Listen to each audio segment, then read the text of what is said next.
Amém. Oh, glória. Aleluia. Eu saúdo a todos na paz do Senhor. Aleluia. Louvo a Deus por estar com os irmãos uma vez mais. Aleluia. Eu queria morar aqui, viu? Porque aqui é um lugar onde nós nos sentimos bem. E é tão bom se sentir bem na casa de Deus. É tão bom nós irmos à igreja e não sentirmos apenas o abraço, o carinho de Deus, mas também dos irmãos. Isso é muito bom. Isso nos edifica, nos faz vencer barreiras até mesmo inexistentes, aquelas a quais o maligno lança como seta, como dardos, e o conforto dos irmãos acaba quebrando isso, e o nome do Senhor é glorificado. Aleluia. Nós estamos hoje neste primeiro culto, é isso? Primeiro culto dos homens. Oh, glória a Deus. Aleluia. E eu gostaria de convidar os irmãos para abrirem as suas Bíblias. Estaremos lendo dois textos. O primeiro texto, Filipenses, capítulo de número 2, Filipenses, capítulo de número 2, e o verso de número 13. Filipenses, capítulo de número 2, e o verso de número 13. E depois estaremos lendo Neemias, capítulo 1, verso 4.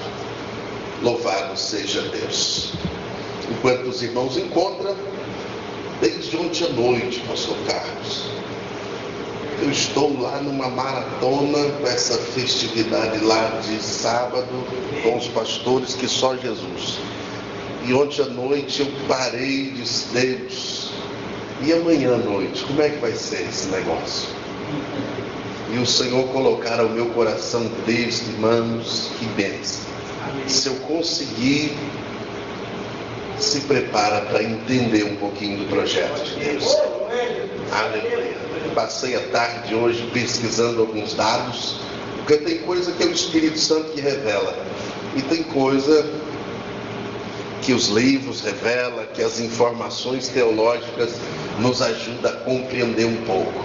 Amém? Você encontrou aí Filipenses capítulo 2, verso 13, amém? Amém. Está escrito assim: porque Deus é o que opera em vós, tanto o querer como o efetuar, segundo a sua boa vontade. Filipenses 2 e 13. Vamos lá para Neemias, capítulo de número 1 e o verso de número 4. Louvado seja Deus. Neemias, capítulo de número 1 e o verso de número 4 está escrito assim: e sucedeu que, ouvindo eu essas palavras, assentei-me e chorei, e lamentei por alguns dias, e estive jejuando e orando perante o Deus dos céus. Aleluia. Eu estava falando com o Senhor quando o irmão Manuel, o presbítero Manuel, me formulou o convite falando sobre Neemias. Eu disse: rapaz, esse cabra me pôs em uma situação complicada, porque para falar certo sobre Neemias é preciso estudar pelo menos 5 livros. É preciso saber um pouco de Esdras, é preciso saber um pouco de Neemias, é preciso saber um pouco sobre Esther, é preciso saber um pouco sobre Zacarias e sobre Ageu. Eu disse: que cabra, meu Deus, será que eu vou ter tempo hábil para isso? Me ajuda. E eu louvo a Deus porque Deus é bom. e a sua misericórdia nos alcançou. Eu queria dar até um tema para essa mensagem, irmão. Olha como que ficou boa. Deus está te levantando para a reconstrução dos muros da fé. Glória a Deus. Meu Deus. Reconstruindo os muros da fé. Eu comecei a observar a Bíblia e eu vi que o povo de Israel, eles negligenciaram a lei, a ordem dada a Deus, e Deus havia estipulado para que eles guardassem o ano sabático. De 7 em 7 anos, eles deveriam deixar o 7º ano a terra descansando. Não poderiam plantar de forma alguma. E eles negligenciaram este mandamento por 490 anos. A Bíblia diz que no 6º ano, a terra dava o fruto dobrado. E ao invés deles pegarem aquela porção dobrada do 6º ano e guardar para o 7º e deixar a terra descansar, eles faziam daquilo a junção da sua fortuna. Eles começaram a usar aquela bênção dobrada de Deus para acumular fortunas, para comprar bens. E Deus permitiu ou esperou por 490 anos. Deus levanta o profeta Jeremias e começa a corrigir o povo, dizer: ei, voltem para a lei, dê ouvidos novamente para a minha palavra, senão eu vou destruir o templo. E aqueles moradores daquela época, e principalmente o rei, pegou para Jeremias e disse: rapaz, como é que Deus vai destruir a sua própria casa? Como é que Deus vai pegar o seu povo e mandar para o cativeiro? Isso não tem como, não tem lógica. Diz a Bíblia Sagrada que Deus, cumprindo assim a sua palavra, levanta Nabucodonosor. Nabucodonosor vem a primeira vez, leva só os nobres, leva para a Babilônia 10.000 pessoas.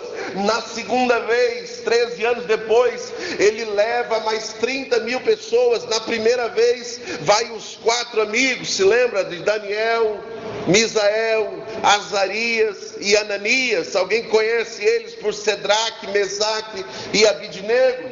Foram na primeira vez. Na segunda vez foi Ezequiel. Daniel profetizou no palácio, Ezequiel profetizou no meio do povo, morando perto de um rio, a qual ele cita por várias vezes no seu livro, o rio Quebar.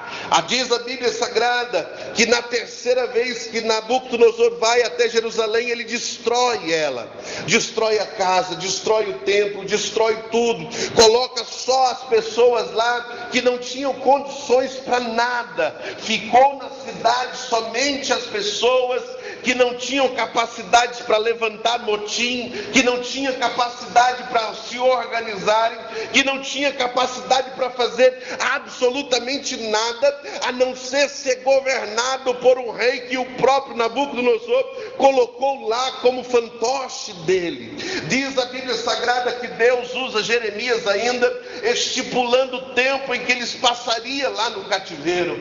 Esse tempo foi estipulado por 70 anos, isso é, guardando ou fazendo com que a terra descansasse, para cumprir assim a lei que ele havia feito. Dos 490 dividido por 7, vai dar aí os seus 70, e eles ficam 70 anos lá, presos.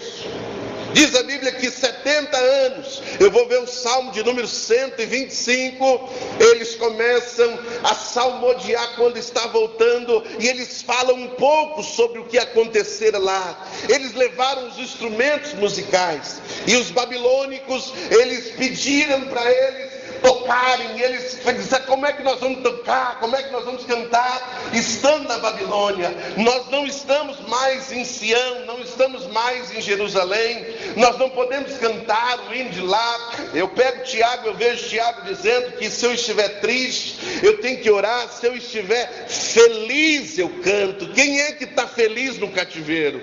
Ninguém. E eles, diz a Bíblia, que eles penduraram as suas harpas no salgueiro, isso é, numa pé de árvore. Eles olhavam para o instrumento, tinha saudade do tempo em que adoravam ao Senhor, tinha saudade do tempo em que louvavam a Deus.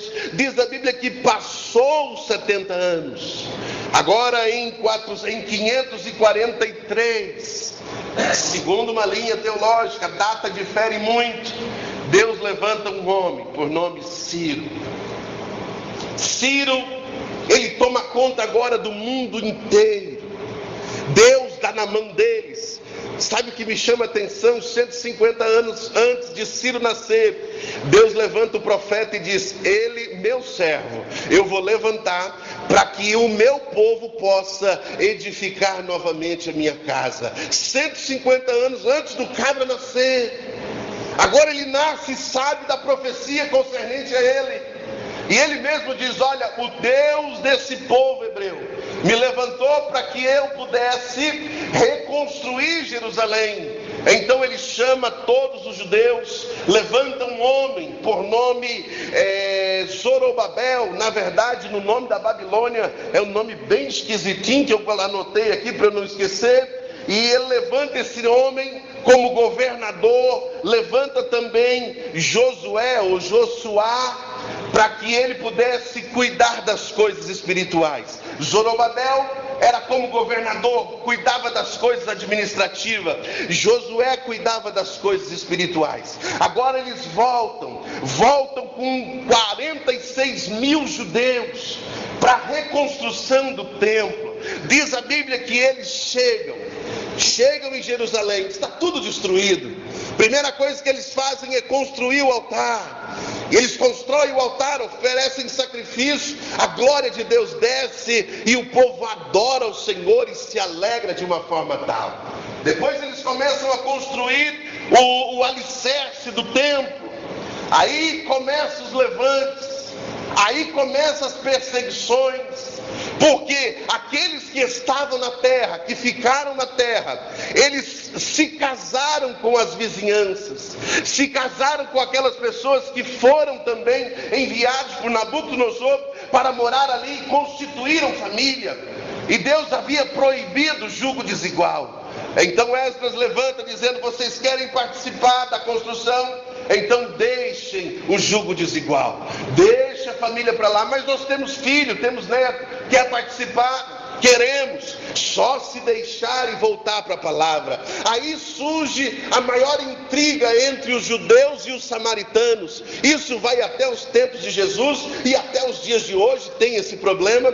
Ele surge justamente aí, porque eles queriam participar da construção, mas foram impedidos. Por causa desses problemas, diz a Bíblia Sagrada que o templo para de ser construído. Não levantaram nenhuma carreira de bloco, não levantaram nenhuma carreira, apenas construíram apenas o alicerce. Aí diz as Escrituras que eles começam a investir nas suas próprias vidas. Foram atrás das suas terras, foram atrás das suas casas, começaram a construção das suas casas, deixaram a casa de Deus. Aí Deus levanta o profeta Ageu, dizendo para eles: sabe por que vocês trabalham muito, comem pouco? Sabe por que vocês plantam muito, não colhem nada? Sabe por que vocês ganham salários e têm a estranha sensação de o salário estar num saco furado? É porque vocês deixaram a minha casa e começaram a construir a casa de vocês. Deixam a casa de vocês e voltem a construir a minha casa, então eu abençoarei vocês. Louvado seja Deus. O povo deu ouvidos à voz do profeta Ageu. Deus levanta agora o profeta Zacarias. E Zacarias mostra o porquê o povo desanimou.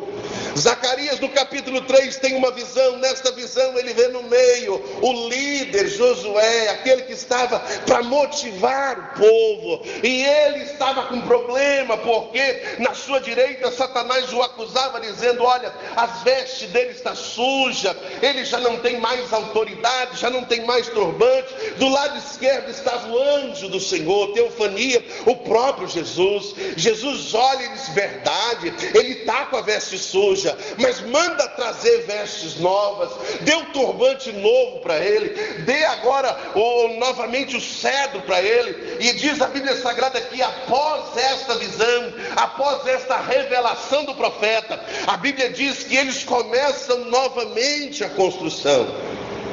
O templo ficou parado por 13 anos. Quantos anos? 13 anos.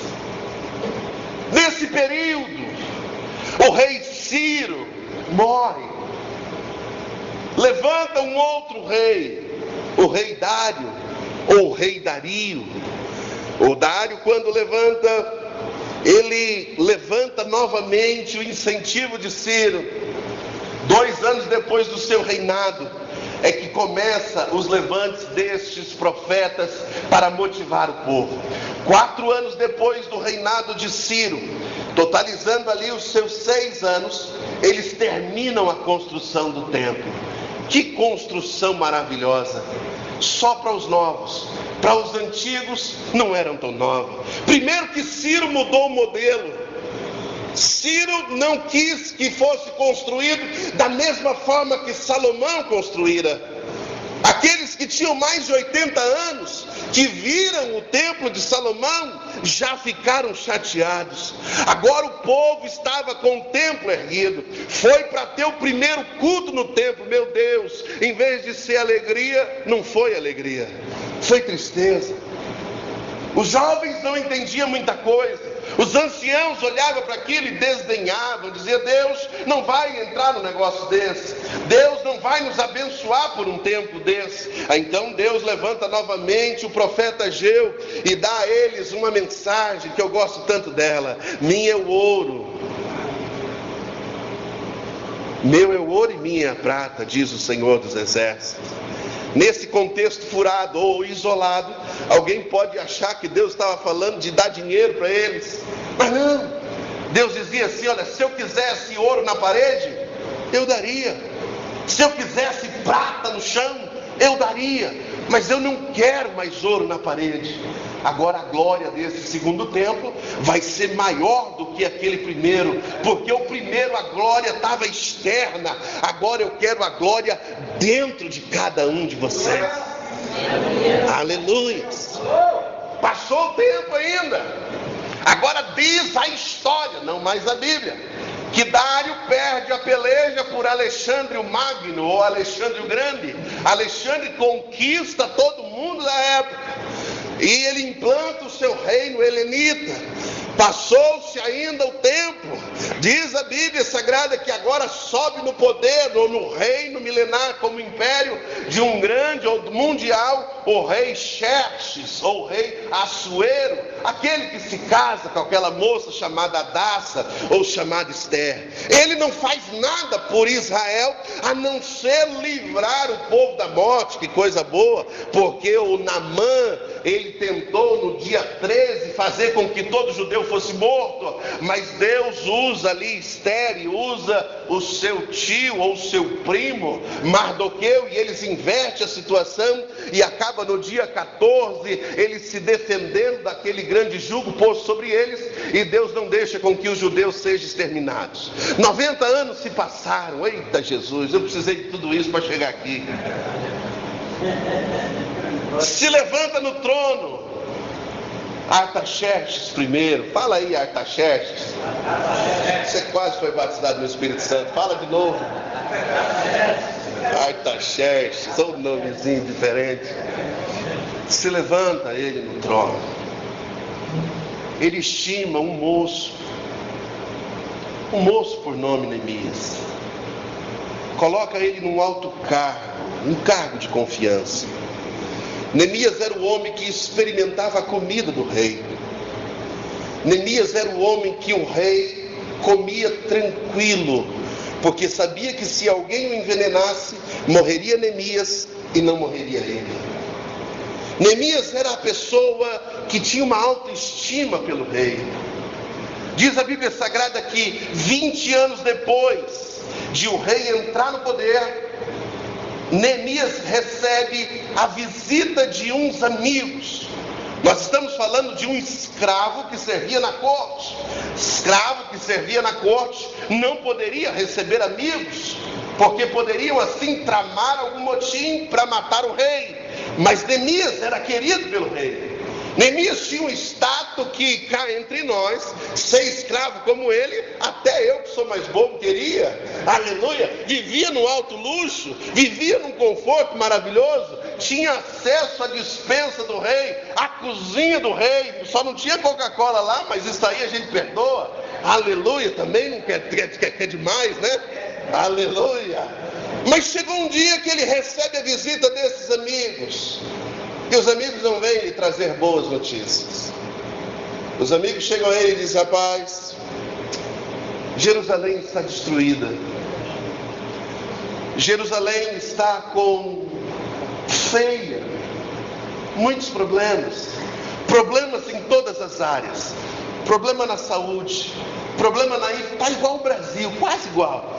Problema na saúde, problema na infraestrutura, pavimentação, meu Deus, um negócio está feio lá.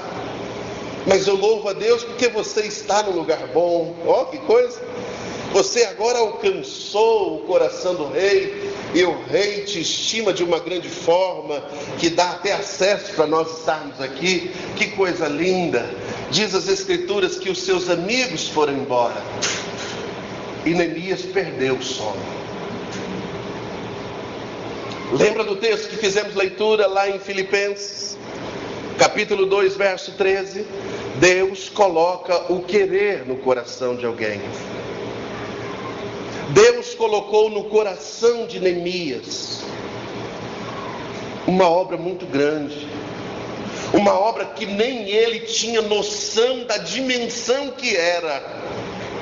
Deus colocou ao seu coração o desejo de mudar a história de Jerusalém. Deus colocar ao seu coração o desejo de reconstruir os muros de Jerusalém.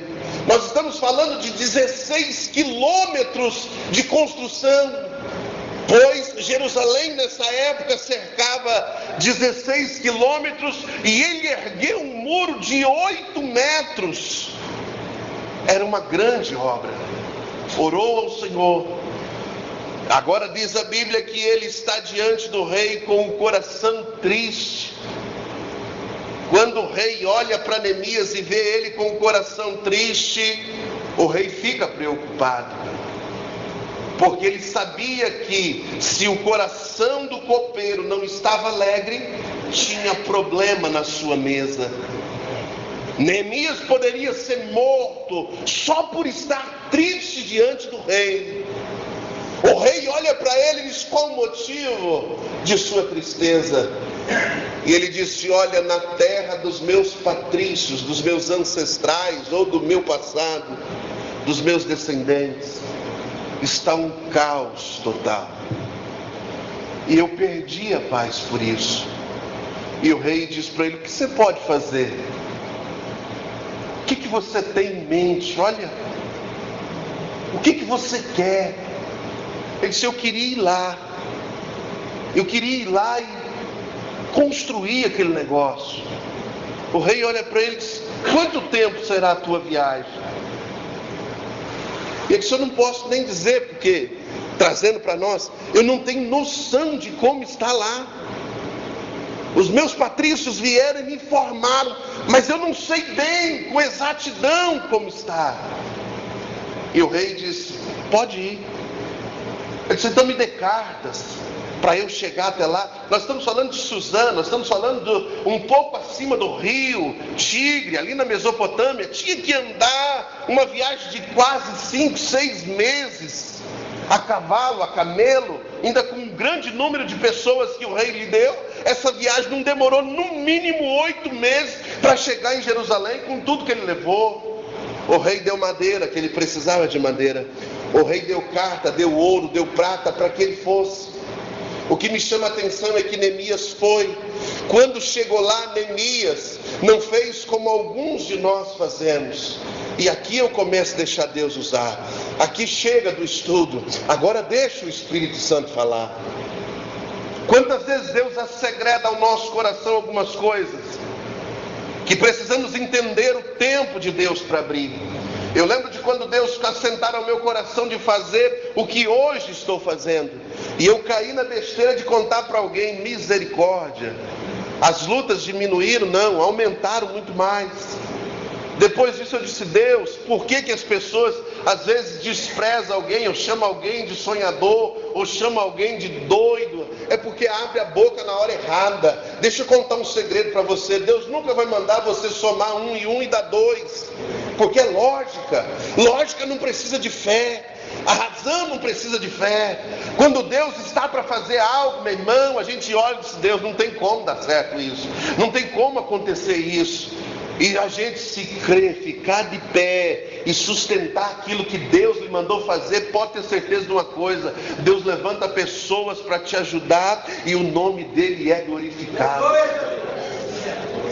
Aleluia. Alguém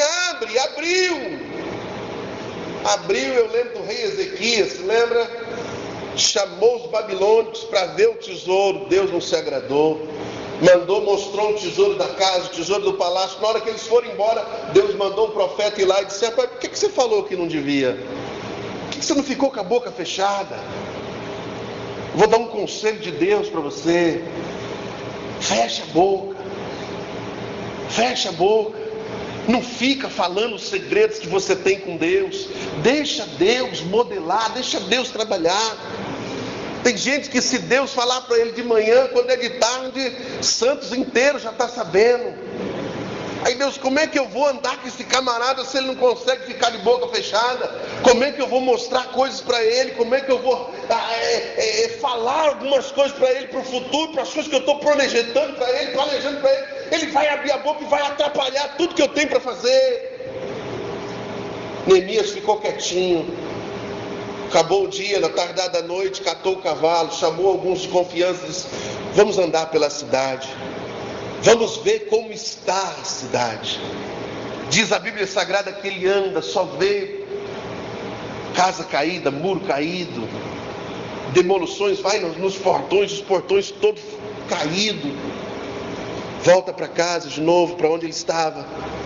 No outro dia de manhã ele chama todo mundo e conta: eu estou aqui simplesmente porque o nosso Deus nos trouxe aqui.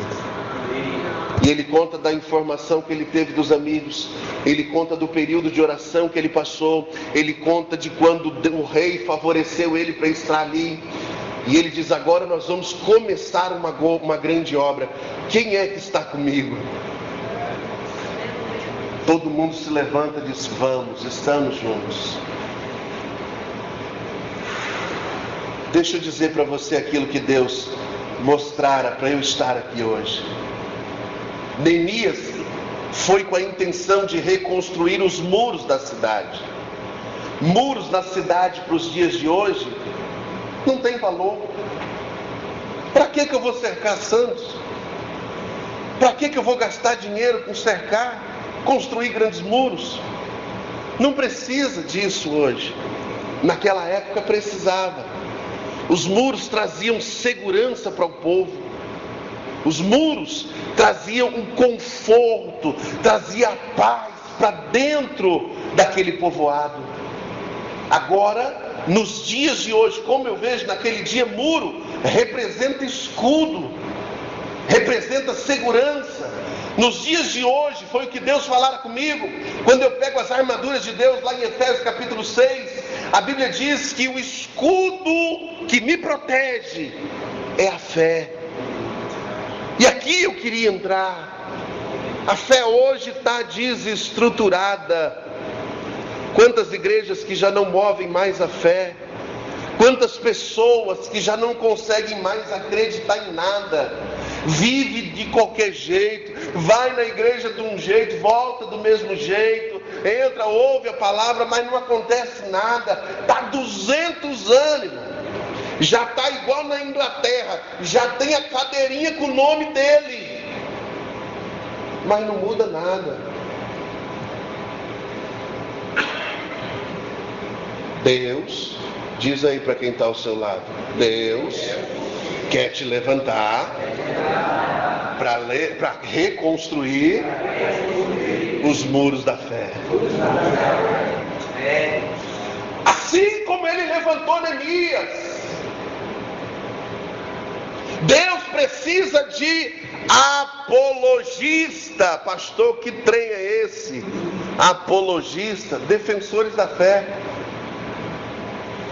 Pessoas que defendem a fé.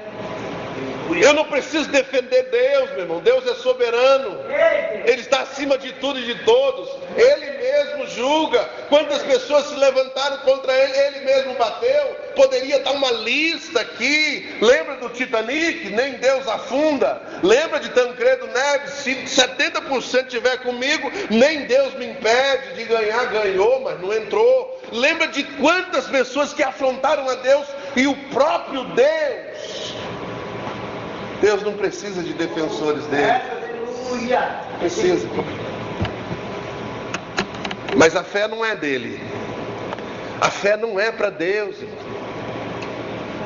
Deus não precisa de fé. Olha que coisa. Deus não precisa de fé. Quem é que precisa de fé? Nós. Deus tudo vê, tudo ouve, tudo sabe. Para que fé? O que é fé mesmo? Hebreus capítulo 11, verso 1. O firme fundamento, o alicerce, a base. Firme fundamento do quê? Das coisas que não se veem. O que tem de gente querendo ver. Esses dias eu fui conversar com alguém e disse: pastor, fulano não vai lá na igreja não, porque ele não vê nada. Sei lá, na igreja é lugar de ver, rapaz. Vê nada, pastor, não vê nada. Você está atrás de ver, minha filha? Vai para o circo, Soleia lá, que você vê alguma coisa. Fé não se vê, minha filha.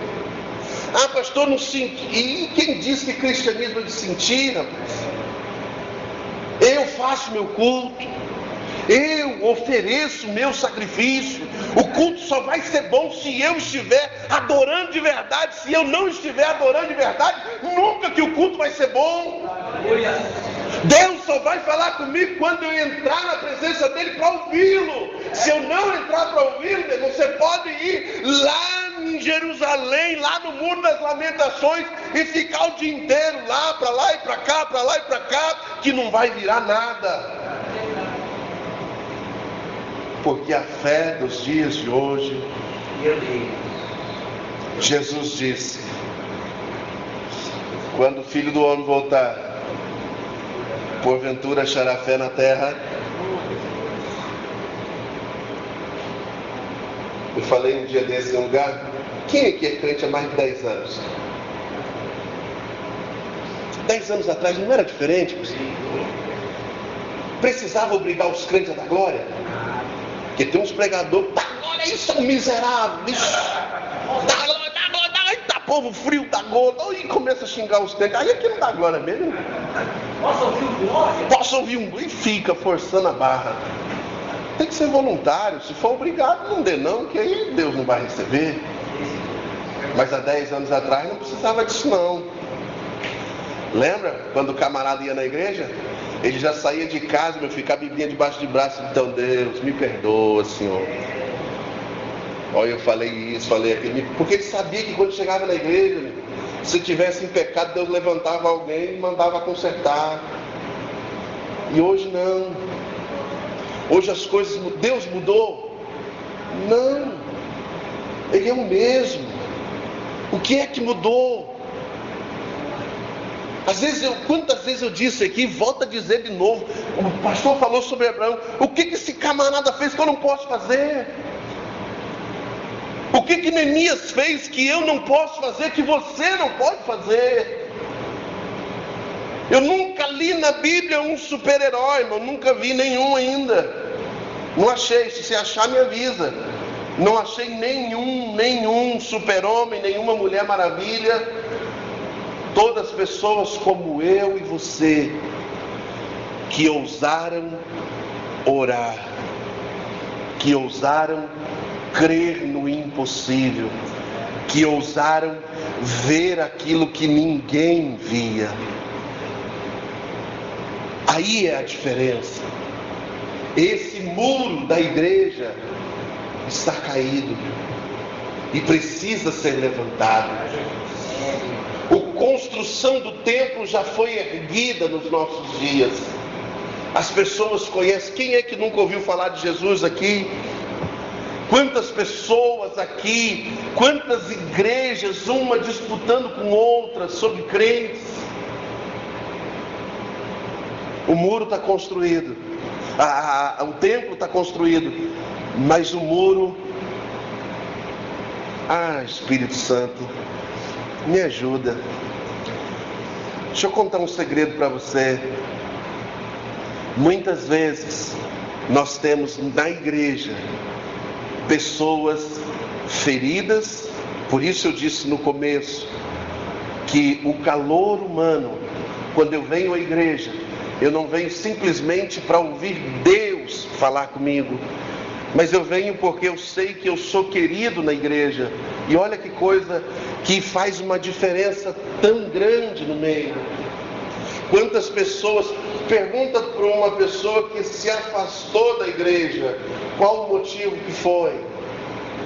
90% delas foi porque tiveram problemas dentro da igreja. Problemas que vieram e abalaram a sua fé. Mexeram com a sua estrutura. Não conseguiram vencer aquilo. O dardo foi lançado. O dardo vem inflamado. Tira-se o dardo, mas se não cuidar da ferida, a inflamação zanga, vira uma doença crônica. E para cuidar da ferida é preciso de pessoas que acreditem naquilo que os seus olhos não possam ver. Meu Deus. Pastor, seja mais claro, seja. Tem pessoas que a gente olha e diz: isso aí não dá mais jeito, Jesus. Melhor coisa é fazer o quê? Deixa ele seguir o caminho. Deixa ele ir. Deus está levantando pessoas para não tomar essa atitude. Pessoas que veem o que os outros não veem. Eu sei que para alguém eu não sou nada, mas tem alguém que investiu em mim, olhou para mim e disse: vale a pena lutar. Se o meu pastor tivesse desistido de mim, talvez eu não seria crente hoje. Se o dia que eu disse para ele que eu não queria mais ir para a igreja, se ele tivesse deixado: vai, meu filho, vai embora. O que teria sido de mim hoje? O que teria sido de tantas pessoas ali na área continental, aonde eu habito lá hoje? Quantas pessoas olham e dizem: meu Deus, eu queria ser como o Senhor, eu queria estar perto do Senhor. Isso porque um dia alguém investiu. Isso porque um dia alguém olhou diferente. Isso porque um dia alguém acreditou naquilo que os olhos natural não tinham como acreditar. Deus está precisando de você, irmão, irmã, homens, mulheres, jovens. Deus precisa de pessoas que tenham o mesmo sentimento que Neemias. Aleluia. Deixa eu entrar um pouquinho na simbologia desta palavra. Jerusalém, ela é considerada a capital da adoração. A adoração estava desprotegida, irmão. A adoração estava, ai Jesus, me ajuda, estava sem alguém para interceder. Eu vou em algumas igrejas, igual os irmãos estão lá, estão aqui com a mão erguida. Quantas vezes eu perguntei: meu Deus, o que é isso? Por que alguém fica com a mão erguida? Aí um dia alguém me disse assim: é porque nós estamos intercedendo para que Deus venha falar. Eu disse: que bênção. Não interceda para Deus falar, interceda para o diabo não roubar a palavra. Precisa se levantar pessoas, não simplesmente para erguer a mão. Desculpe, irmão, mas eu não estou nem aí, o pastor sabe, e deixa Deus trabalhar. Precisa de pessoas que levantem a mão, não, levantem o coração. Não só apenas no culto, mas fora dele, em qualquer lugar. Deus precisa de construtores, mas construtores de fé e não de muro em si. Deus precisa que a adoração esteja protegida. Sabe por quê? Quando você está adorando, você está preocupado com o inimigo? Não está. Não está. Quando eu estou ali, eu estou concentrado em Deus. Então, se não tiver alguém me guardando, eu sou um alvo fácil para o diabo. Se não tiver alguém na minha retaguarda, se não tiver alguém na minha cobertura, com certeza eu serei atingido. Ei, Deus está precisando de você. Deus não quer. Quantas vezes eu vejo alguém: ai pastor, eu queria ser pregador, eu queria ser cantor, eu queria ser isso, ser aquilo. Ei, seja um construtor, seja alguém que edifique muros, seja alguém que guarde, que cuide da pessoa, porque uma coisa eu sei, e bem sei, o sábio Salomão diz: lance o teu pão sobre as águas, e depois de alguns dias o acharás. Vocês estão me entendendo? Deixa eu ser mais claro ainda. Invista em pessoas. O maior investimento está em pessoas e não em coisas. Em pessoas. Invista em pessoas. Ame mais. Cuide mais. É o único jeito de você ser guardado. Pastor, isso é bíblico?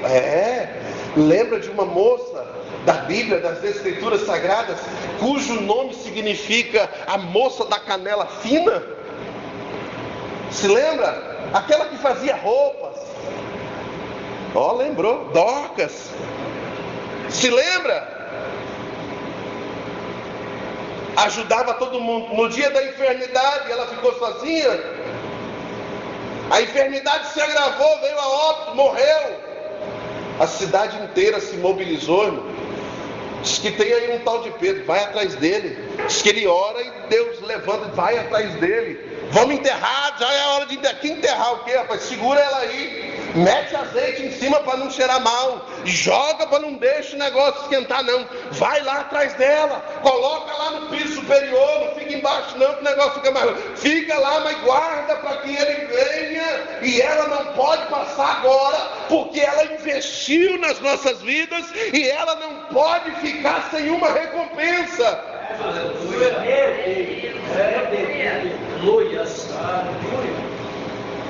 Invista em pessoas. E tenha certeza de uma coisa: Deus levanta pessoas para investir em você. Deus levanta. Deus levanta. Sabe o que é interessante? Hoje eu briguei com Deus um pouquinho.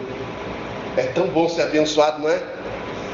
Não é tão bom o telefone tocar e dizer: Marco, Deus mandou te dar. Oh glória, aleluia, eu recebo.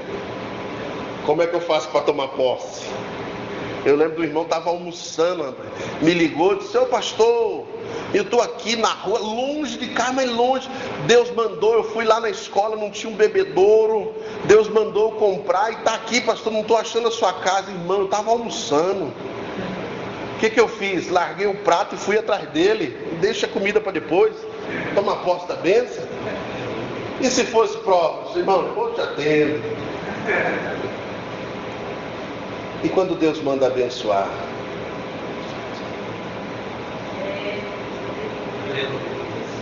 Será que a gente larga o prato e sai correndo?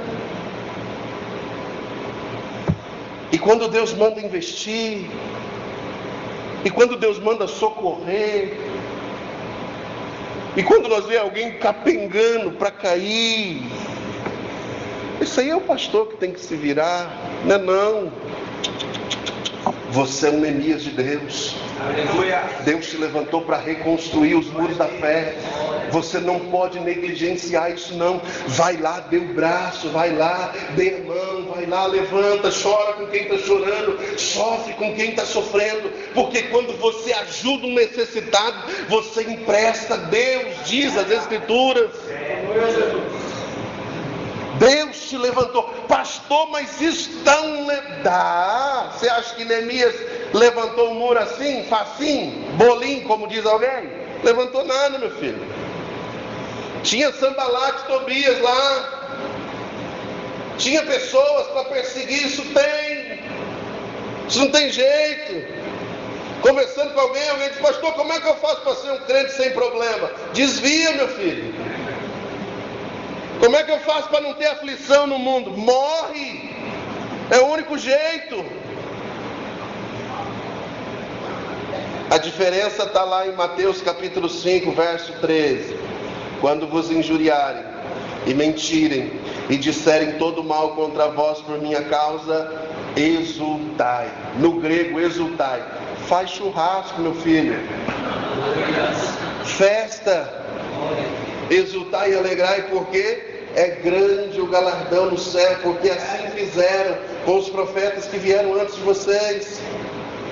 Se o levante não está, então tem alguma coisa errada. Espera aí, o diabo nem se incomodou com o que eu estou fazendo, então tem alguma coisa errada. O levante vem, o levante não é para derrubar alguém não. O levante é só para a gente colocar lenha na fogueira, porque quando não tem nenhum problema, quem é que vai querer orar, irmão? O reino está em paz, vamos festejar. O reino está em paz, vamos.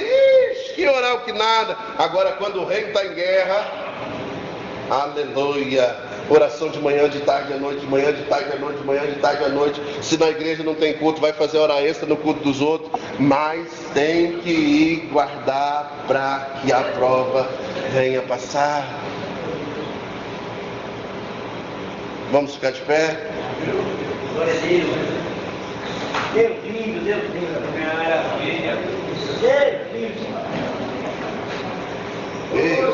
Obrigado, Senhor. Aleluia. Ei, o Espírito de Deus me dá uma ordem, e é melhor obedecer do que sacrificar. A ordem é: posso contar com você?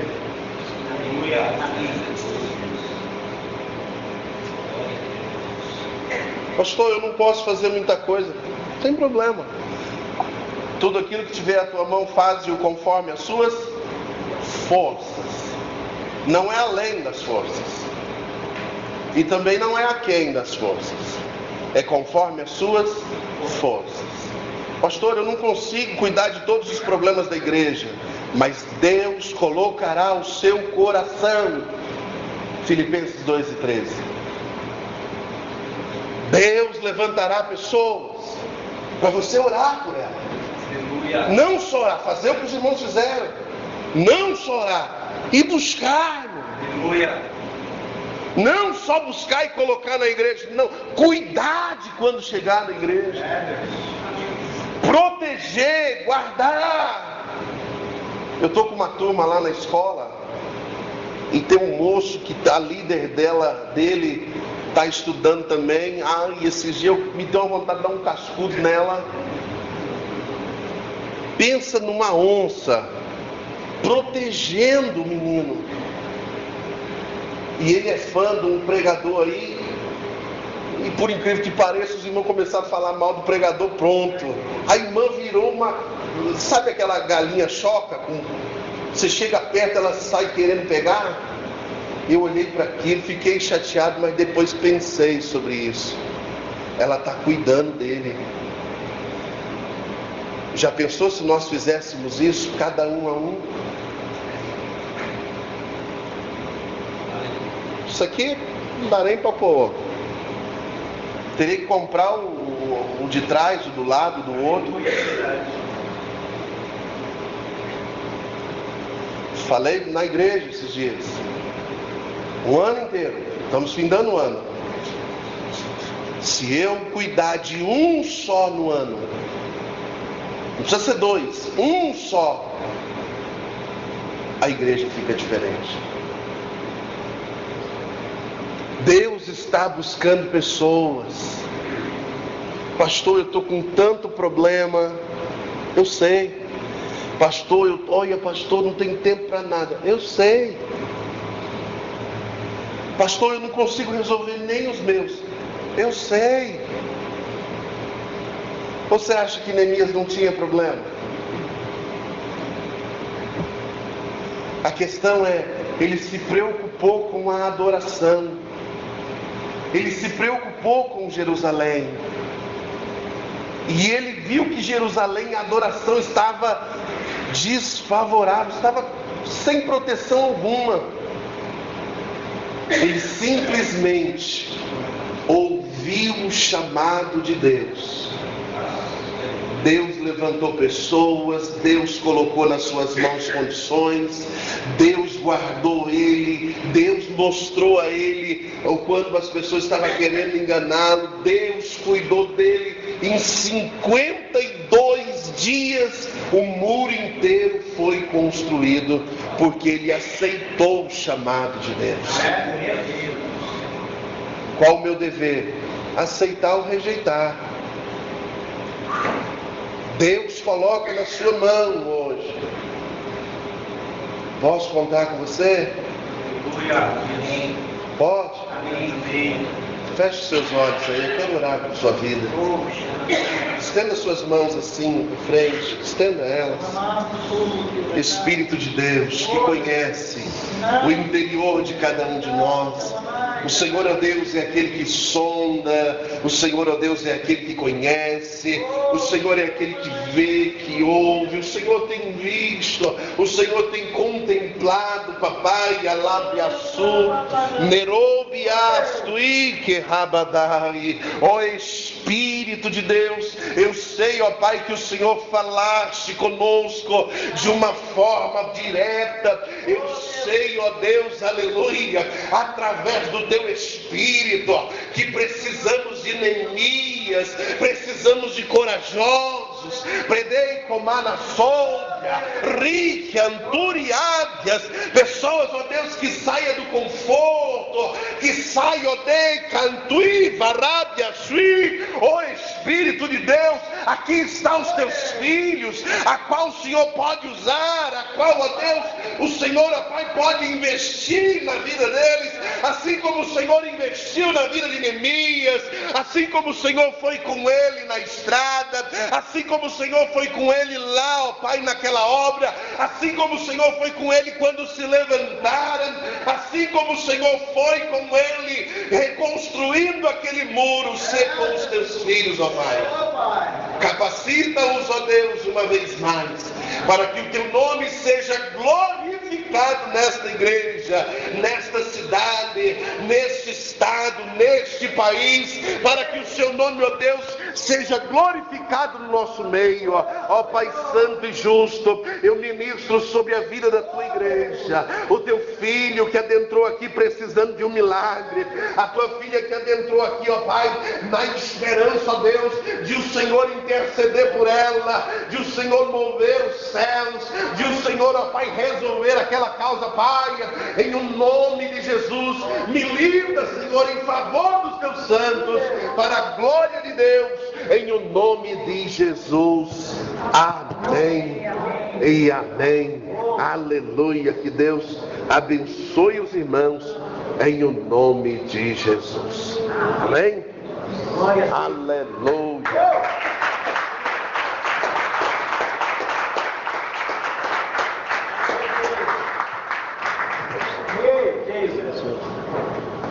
Eita, Senhor, meu Deus. Aleluia. Deus maravilhoso. Como Deus é maravilhoso. Meu Deus. Nós regozijamos de alegria na presença de Deus. Como Deus tem falado. Obrigado, Deus. Obrigado. Nos faz entender algo que nos parece às vezes ser tão estranho, e Ele nos faz entender de uma facilidade tão maravilhosa, tão tremenda, né? Nós sabemos que a diferença de construir e reconstruir. Construir é começar, iniciar algo que nunca existiu. E reconstruir